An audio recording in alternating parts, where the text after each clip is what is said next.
Hey, welcome everyone. Sir Heroscape here today, coming at you with just some quick updates on some information we know about the Age of Annihilation campaign. In terms of how we're doing right now, here's where we're at as of right now for the campaign. 32%, it's looking pretty good with 30 days left. If we do averages, that does get us underneath the 100% mark if we keep at this pace, but it means we're close, right? We've got 30 days left out of a 45-day campaign, which means we're a third of the way there, and we're just about a third of the way there on the campaign funds. So plugging along, get excited, continue to spread the word, and continue to support. Now, in terms of updates, we've just got a few updates from the team. It's been announced that they're going to be creating a app, which is pretty cool. So the official Heroscape app is currently under development. Something to get excited about, especially if it's kind of a one-stop shop for, all things software. We've got basically the opportunity to share with them our ideas and our thoughts of what that app should contain and look like. They're hoping to, at the very start, make it part of an app or a map builder, as well as army builder. So that's kind of what they've announced as two of the starting features that they're looking at doing. Hopefully it goes well. Virtualscape is pretty good. It's a great software for making maps. It's a tall order, but it is fairly aged. And so any newer software, I'm sure, will be worlds better, assuming that they kind of have the same features, if not more features, than the current, Virtualscape software, which would be great. In addition to that, the map or the army building, the community has, been using army builders for a very long time. The key is different ways to slice and dice, searching units and synergies. So feel free to provide your feedback on the Discord about what type of features you want to see on the app, but that is something that they are developing, which I thought is really cool. Additionally, they also provided a look at the contents, and you can see that here, which is pretty cool. They just showing all the full contents of the campaign. I mean, when you look at the picture, you kind of get a sense of what it is, but this kind of spells it out. So you see all the different terrain pieces that are being provided, the different miniatures that are being provided. You can zoom in and see kind of and count, right, each of the individual things you're going to see. So I thought, that was pretty neat that they provided, the full transparency on the contents of what you're purchasing for the campaign. So just a couple things there. In addition to that, they also posted something that was really cool, which is a playtesting video. The playtesting video will be covering the new units and a playtest of some of those new units. In the description is the Hasbro official YouTube channel with that playtest available now. It's about 40 minutes. It's worth a watch. It's pretty funny. It's Craig Van Ness, the creator of Heroscape. You've got Intergalactic Patrick, which is on the marketing team.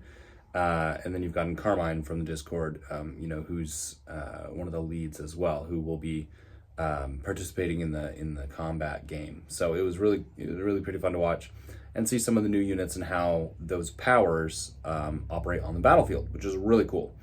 And a great insight into just some of the units and how they, play and how we can anticipate them, in competitive scene or just a fun scene of how they operate. So encourage you to go out and check those out. Let's see what else. Oh, so they also released the cards. They're unofficial, so they're not, the stats may slightly vary, D20 rolls or points might shift slightly, but most of these are fairly set in stone, so they're not going to have very many changes by the time it's officially released in terms of what you're seeing. So they gave us some insight into some of the cards, which is great because it gives us an opportunity to kind of, again, see how they've designed these units and how they, and start theoryscaping, start setting up armies, start thinking in our mind, okay, how is this going to work? So some really cool cards, and that's what I want to spend some time looking at today. So let's do that right now. First Officer Bach Bernal. This is that Captain from the Dawn Raiders, that's the Morrow guy with the the sword and gun all connected to his body. So we've got on the left Morrow Unique Hero, Captain, and Terrifying. Nothing crazy there. We've also got the life, movement, range, so 5/5/5, 2 attack, and 3 defense. Couple things, so we'll get into the powers here in just a second. Notice the card design. I think this is legit in that I think they have taken the feedback to heart, and I believe they're going to be using the original Heroscape card art. Now, no, I don't think this is going to be the end product. I think this is very, very basic formatting, so don't go crucifying them yet, because again, this is very basic. I don't think the coloring and stuff is going to be this this bland or simple. So keep that in mind, but the formatting I think is pretty good. I really like the Heroscape symbol there with the big name there. Like the new Utgar symbol, that's awesome. Plenty of space for card text. I really love that they condensed the stats. I think that's actually pretty straightforward to figure out, and a great way to just save on space. Additionally, there's still going to be plenty of space for a card image. So love that. Really like the improvements to the card design. All right, now the powers. Small and medium figures within 3 clear sight spaces of Bach Bernal. Roll 1 less defense die when attacked by a captain or pirate you control. So this is cool because it makes him basically a bit of a cheerleader figure for the Dawn Raiders, right? You're going to want to definitely make him fighting with other pirates because he's a debuffer, which is great. That also helps with that 2 attack. That 2 attack honestly is pretty measly. I was a little bit surprised that it was so low. But he is a ranged figure, and ranged figures with a range of 5 tend to, do all right, especially if they've got height and a debuffing ability. So that 2 attack will end up going a little bit farther than we realize, especially when you include Swashbuckler, which is very much similar to something like Agent Carr, right? Agent Carr's base attack is 2. He has a range of 5 as well. Or no, I think he has range 6. But, in melee attacks, he gets bonuses. So that's kind of what's happening here, right? It says after attacking with Bach Bernal, you may attack an adjacent figure 1 additional time. Bach Bernal's attack value is increased by 2 for the second attack. So again, this is kind of going along the lines of Agent Carr, where, he can be adjacent to a figure, and the idea is he's shooting him for 2, right? And then he's switching to his sword and hitting for 4. So I do like that it's, that's what you're getting from the theme, is it's not just that in combat melee attacks he's using the sword, it's that he's shooting first and then doing a melee attack, which is kind of cool.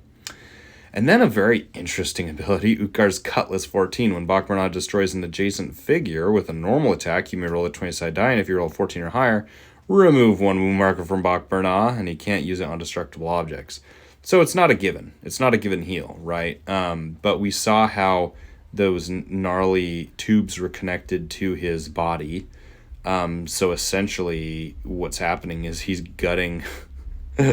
he's gutting whoever he's attacking and potentially, I guess, sucking out their life force or blood or something, and devouring it through his weaponry, I guess. I'm not exactly sure. Utgar's Cutlass. There's something about that weapon that is potentially devouring the life force and healing Bach Bernal. So pretty gnarly stuff. Next up is a little bit more of a finished card. The only difference is we're just seeing kind of the figure imagery and where that might line up in terms of kind of what they're thinking. I do like the spacing on it. I still think this is looking really good. Now, we did see Killian Vane a while back. Earlier on, this was, I believe, the first card they released. Range 4, attack 3. It's essentially just your special attack. Like Johnny Shotgun, James Murphy. It's basically a shotgun attack, a little bit smaller range, but effectively the same. And just a nice versatile ability for someone who's running around as a pirate. So stats 5/5, 1/4/2. I think that's fine. Again, he's kind of a pirate cowboy, so that 2 defense is pretty normal for that class of unit. 4 attack is representative of that nasty machete thing. You know, in his base range of 1, I guess it just references his preference for fighting with the sword. So I think just a pretty straightforward design. Yeah, I'm not nothing really new or crazy about this one. 80 points, so fairly cheap, but yeah, nothing too crazy. Now here's when things start getting crazy. We've got the Frostclaw Paladins. Now this is that unique squad of Ursine knights. Now already, because they're knights, they get buffed by I believe it's Sir Dupuis. Sir Dupuis can give them extra attack dice. That means they also get buffed by Concan, because Concan gives +1 attack and defense to knights and sentinels. So some cool synergies there. Also note Noble Champion Bonding. So before taking a turn with Frostclaw Paladins, you get to take a turn with a champion you control who follows Jandar or Maladrix, which is pretty dope because we don't know any champions from Maladrix yet, but we're eventually going to get some, or at least it leaves the opportunity to get some, which is great. And then Jandar, we have tons of champions, right? So these guys are going to be bonding with, well, let's see. I mean, Sir Gilbert, you've got, who else? You know, Alistair, Eldgrim, Denric, Thorgrim, who's the last guy I'm missing? And Finn, right? So quite a few noble champion or Jandar champions that are going to have the opportunity to bond with these guys, which I think is really cool. Run 3 before moving. You get to add 3 to their move, and then just subtract 2 from their defense if you do it. So they're running in, but they're big and heavy and lots of armor, so their base move is 3. Now here's something that we have confirmed. A 2-life squad. Now this is going to be really, really cool. So if you remember, this is actually a 4-man squad. So 120 points for a 4-man squad, but that 4-man squad has 2 life each, right? So effectively 8 life. So kind of the equivalent of, you know, 2 squads basically within 1 squad. Now 3 move, but it can be up to 6. And then 3 attack and 4 defense. So no slouches when it comes to defense. And their attack's decent as well with an attack of 3. Now, if they want to rush in for 6, you know, that attack's going down to 1. But it gets them engaged. They can, you know, survive with the extra life and the extra defense or the higher defense. So really provides you some unique options fighting with these guys. Because, yeah, they're tough. And the hero that's coming with them is the Knight Primus Adalbern. Now, I have to say, this guy is easily my favorite of the bunch. Ursine, unique hero champion, so they're bonding with him. 150 points, life 8, move 6, a great stat line. You know, range 1, 5 attack, 3 defense. Like, I just love the stat line. This guy's a boss. And, oh, and by the way, crushing blow. After moving and before attacking, you may inflict 1 wound on an adjacent small or medium squad figure or 1 small or medium common hero adjacent to Knight Primus Adalbern. What? After moving and before attacking, you guys, this is a straight up chomp. Like, this is straight up Grimnack in a Bear Knight hero, dude. I mean, heck frickin' yes. Oh, also, by the way, anybody recognize this reference to Wild and Large 10? What's one of my favorite squad figures? Or squads? Pause right now and give a guess. If you get it right, I'll give you a thumbs up. Yes. Death Chasers. I cannot wait to play this guy with Death Chasers. This is going to be an incredible opportunity for the Death Chasers to have some real fun with this guy. A righteous Jandar Paladin Bear bonding with the likes of Death Chasers is going to be pretty dang fun. And I mean, his stat line is just in line with how Death Chasers like to run. Fast, furious, and smashing stuff hard. So I am really excited about this design. Really, really cool. Queen Maladrix. This is one we've been wanting to see how this is being implemented. So we've got Score Dire, which is okay, the species. Unique hero, Devourer. So watch out. She's going to be overpowered with the guard, the Dumatef guard. Terrifying. I don't think there's anything with terrifying abilities. Or no, there might be one. I can't remember. But 160 points, huge 12. So, pretty pricey, but she's massive. And her stat line's actually pretty dang solid. I mean, 6'6", 145. Really high survivability, decent attack, pretty quick movement. But she is massive. So, there's no hiding her. Also notice, double attack, right? So an attack of 4, double attack with movement 6, life 6, move or defense 5. She's going to be sticking around for a while and getting her attacks off. So just that on its own is going to do pretty well. And then she's got 2 additional abilities, Infestation and Festering Honor Guard. Infestation is you're basically taking those Honor Guard, that 5-man squad, and placing them on a hero. Once they've been destroyed, you're putting them on a hero card to basically infect that hero. In the playtest, you get to see this in action, which is pretty awesome. I'll look at the card. I'll show you the card in a minute, but yeah, it's crazy. So, on here, the bonding is just pretty straightforward. So after you reveal it on Maladrix, before you take a turn, you take a turn with the Honor Guard. So, that's a unique squad. Basically, just pretty straightforward, taking a turn with them before you take a turn with her. Also note, Revna is the Jandar, or the Valkyrie General. And last but not least, Festering Honor Guard.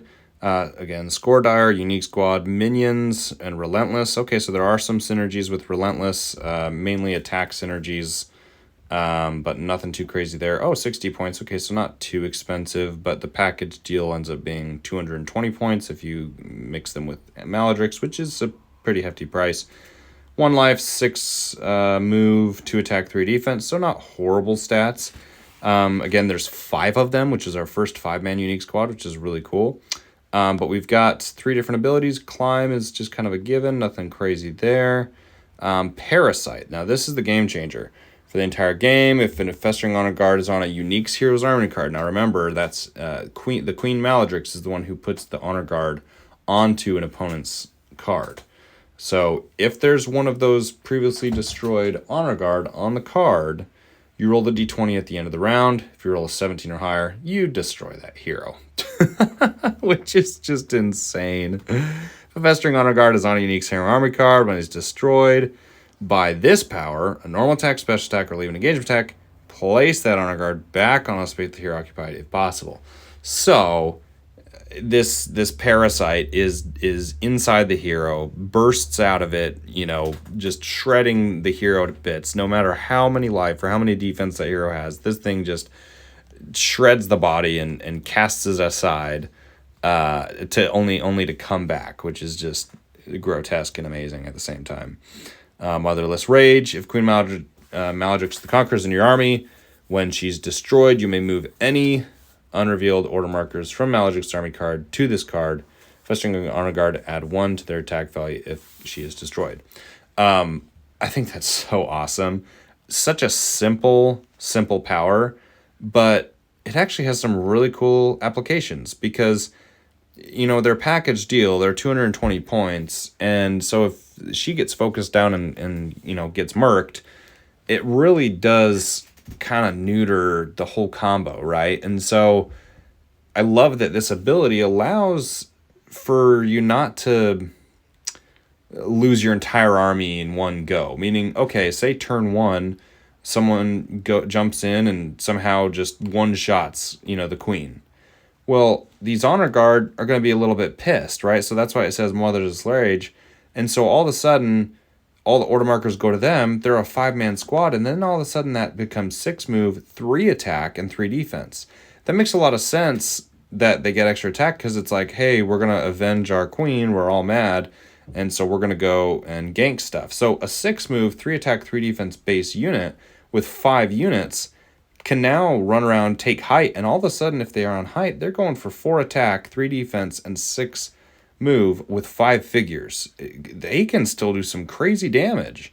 So really, really cool application of that ability with with this combo. So pretty excited about that. Really like what they're doing here. So hope that was useful to take some minutes and just deep dive into the cards, look at the powers, get excited about them. I do believe they announced and said they would be posting more of those cards throughout the campaign. Again, we've got 30 days left, so I think they're working on things to keep, us excited, interested, and, obviously, invested in the campaign and what's going on. I just continue to encourage you to get out, get to your local tournament scene, meet new Heroscapers, get people that are your friends and family involved so they can start, participating in the excitement that is Heroscape coming back. I just have had so much fun, in Heroscape tournaments, getting to meet new people, doing this channel, having the opportunity to see Heroscape come back. This is just a special game and it's a special community. So just want to say that, want to thank you guys for your support in the channel efforts over the past 5-6 years that I've done this. Never would have imagined it's grown as big as it has, and we have the opportunity to bring it back. So just wanted to give a shout out to you guys that, continue to converse with me in person or on the comments section or, over on Heroscapers. Love hearing from you guys, loving hearing your feedback and ideas, and just, engaging in conversation and battling it out on the battlefield. So anyway, no other further announcements as I know as of this time. We'll keep you updated as best I can, and I will try to get a battle video out probably mid this week from this last ScapeCon again, so you guys can enjoy some of that content. There were some good games. So anyway, yeah, thank you guys for watching. We will see you guys next time.